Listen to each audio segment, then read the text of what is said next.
মুখ্যমন্ত্ৰী মহোদয় আপুনি কি কষ্ট দিব মিয়া মানুহক আপুনি কি কষ্ট দিব আপুনি যিমান কষ্ট দিব তাতকে হাজাৰ গুণ কষ্ট সহিব পৰা মিয়াৰ ডিএনএত আছে মিয়াৰ শৰীৰত সেই কেপাচিটি আছে সেই ক্ষমতা আছে ৰ'দৰ লগত যুঁজি বতাহৰ লগত যুঁজি বৰষুণৰ লগত যুঁজি প্ৰাকৃতিক দুৰ্যোগৰ লগত যুঁজি আপোনাৰ অত্যাচাৰত ডেইলি ঘৰ ভাঙাৰ সেই যিটি যন্ত্ৰণা তাৰ লগত যুঁজি মিয়া মানুহে এই অসমখনত সহাৱস্থান কৰি আছে আপুনি কেতিয়াবা এই মানুহখিনিক বাংলাদেশী বুলি ক'ব কেতিয়া অনুপ্ৰৱেশকাৰী বুলি ক'ব কেতিয়াবা অচিনাকি মানুহ বুলি ক'ব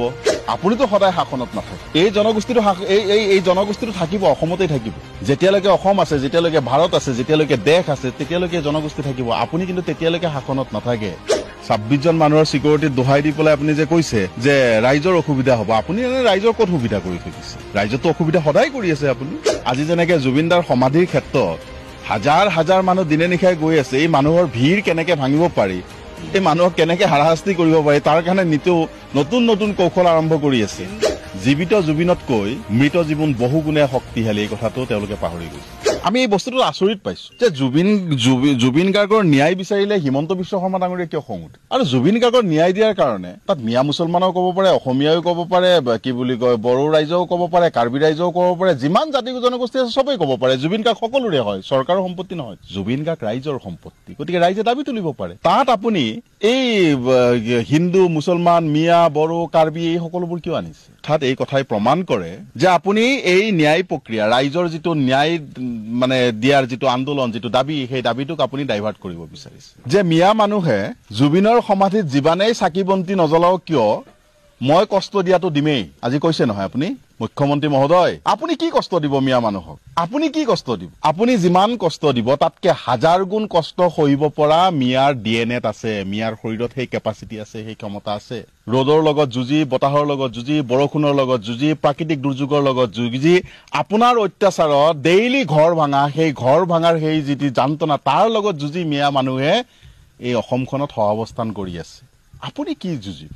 আপুনি কি আৰু শাস্তি দিব আপুনি কি আৰু অত্যাচাৰ কৰিব কিমান কৰিব আপুনি যিমান অত্যাচাৰ নকৰক কিয় এইসকল অসমৰ এইসকল অসমীয়া হয় আৰু এইসকল আপোনাৰ দৰে অত্যাচাৰী শাসক এজনৰ লগত যুঁজ কৰি জীয়াই থকাৰ ক্ষমতা ৰাখে আপুনি কেতিয়াবা এই মানুহখিনিক বাংলাদেশী বুলি ক'ব কেতিয়া অনুপ্ৰৱেশকাৰী বুলি ক'ব কেতিয়াবা অচিনাকি মানুহ বুলি ক'ব কেতিয়াবা চাচা বুলি ক'ব কেতিয়াবা অন্য কিবা ক'ব কেতিয়া যিমানেই যি বিশেষণ নিদিয়ক কিয় সেইবোৰলৈকে এই মানুহখিনিয়ে কেতিয়াও কেৰেপ নকৰে এই মানুহখিনি কষ্ট কৰা মানুহ হয় কাম কৰা মানুহ হয় এওঁলোকৰ জীৱন জীৱিকা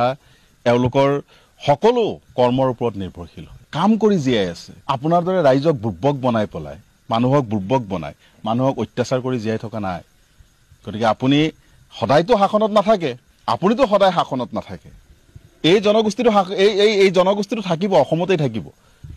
যেতিয়ালৈকে অসম আছে যেতিয়ালৈকে ভাৰত আছে যেতিয়ালৈকে দেশ আছে তেতিয়ালৈকে জনগোষ্ঠী থাকিব আপুনি কিন্তু তেতিয়ালৈকে শাসনত নাথাকে গতিকে অত্যাচাৰৰ সীমা পাৰ নকৰিব সাধাৰণ মানুহৰ ওপৰত অত্যাচাৰ কৰি এই শ্ৰমজীৱী খাটি খোৱা দৰিদ্ৰ মানুহৰ ওপৰত অত্যাচাৰ কৰি বীৰত্ব দেখুৱাটো কোনো মহান মানুহৰ কাম নহয় দুৰ্বল মানুহৰ ওপৰত অত্যাচাৰটো যোনে তোনে কৰিব পাৰে আপুনি মুখ্যমন্ত্ৰী হয় আপোনাৰ কাৰণেতো আৰু সহজ দুৰ্বল মানুহৰ ওপৰত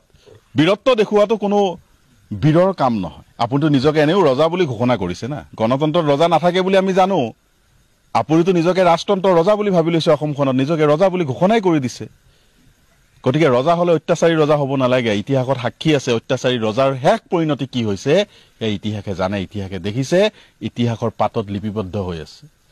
আমি কামনা নকৰো যে আপোনাৰো সেই তেনেকুৱা বহুত কিবা কিবি হওক কিন্তু আমি এটাই কওঁ যে অত্যাচাৰ বেছি নকৰিব মানুহ হয় আপোনাৰ দৰে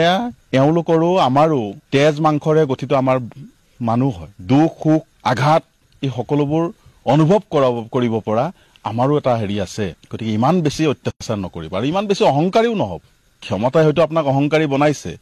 ইমান বেছি অহংকাৰ হোৱাৰ প্ৰয়োজন নাই কিন্তু সময় বৰ শক্তিশালী আপোনাতকৈও সময় বেছি শক্তিশালী গতিকে আমি যদি ভয় কৰো সেইটো হ'ল সময়ক ভয় কৰো আপোনাক নহয় কিয় সেই 26 জন মুখ্যমন্ত্ৰী মহোদয়ৰ লগত যি 26 জন গাৰ্ড থাকে সিকিউৰিটি থাকে তেওঁলোক ৰাইজ নহয় নেকি তেওঁলোক ৰাইজৰ মাজৰ এজন নহয় নেকি মুখ্যমন্ত্ৰীয়ে কাশ্মীৰ ফাইল চোৱাৰ সময়ত ফ্লপ চিনেমা এখন ঘৃণা বিয়পোৱা চিনেমা এখন ঘৃণাৰ ফেক্টৰী এখন দেশত সাম্প্ৰদায়িক হেৰি সৃষ্টি কৰিব পৰা এখন চিনেমা কাশ্মীৰ ফাইল চাবৰ কাৰণে আপুনি দলে বলে সেইখনক কৰমুক্ত কৰি পেলাই আপোনাৰ হাংগু পাংগু সকলো লৈ গৈ পেলাই আপুনি চিনেমা হলত চিনেমা চাব পাৰে জুবিনদাৰ চিনেমাখন জুবিনদাৰ অন্তিম চিনেমা এই চিনেমাখন চোৱাৰ কাৰণে আপোনাক কিয় সময় লাগে 26 জন মানুহৰ সিকিউৰিটি দোহাই দি পেলাই আপুনি যে কৈছে যে ৰাইজৰ অসুবিধা হ'ব আপুনি এনে ৰাইজৰ ক'ত সুবিধা কৰি থৈ দিছে ৰাইজতো অসুবিধা সদায় কৰি আছে আপুনি গতিকে আপুনি চিনেমাখন কিয় চোৱা নাই হেতু অসমৰ মানুহে জানে অসমৰ মানুহ ইমান বুব্বক হৈ থকা নাই অসমৰ মানুহে গম পায় আজি যেনেকে জুবিনদাৰ সমাধিৰ ক্ষেত্ৰত হাজাৰ হাজাৰ মানুহ দিনে নিশাই গৈ আছে এই মানুহৰ ভিৰ কেনেকে ভাঙিব পাৰি এই মানুহক কেনেকে হাৰাশাস্তি কৰিব পাৰি তাৰ কাৰণে নিতৌ নতুন নতুন কৌশল আৰম্ভ কৰি আছে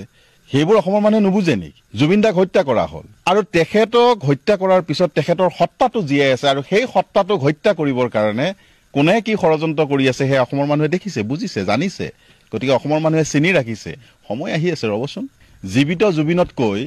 মৃত জীৱন বহুগুণে শক্তিশালী এই কথাটো তেওঁলোকে পাহৰি গৈছে যিয়ে জুবিনদাৰ সত্তাটোৰ বিৰুদ্ধে ষড়যন্ত্ৰ কৰি আছে মই তেওঁলোকক ক'ব বিচাৰো যে জীৱিত জুবিনতকৈ মৃত জুবিন অধিক শক্তিশালী অধিক পাব্লিক কানেক্টেড গতিকে কথাষাৰ মনত ৰাখিব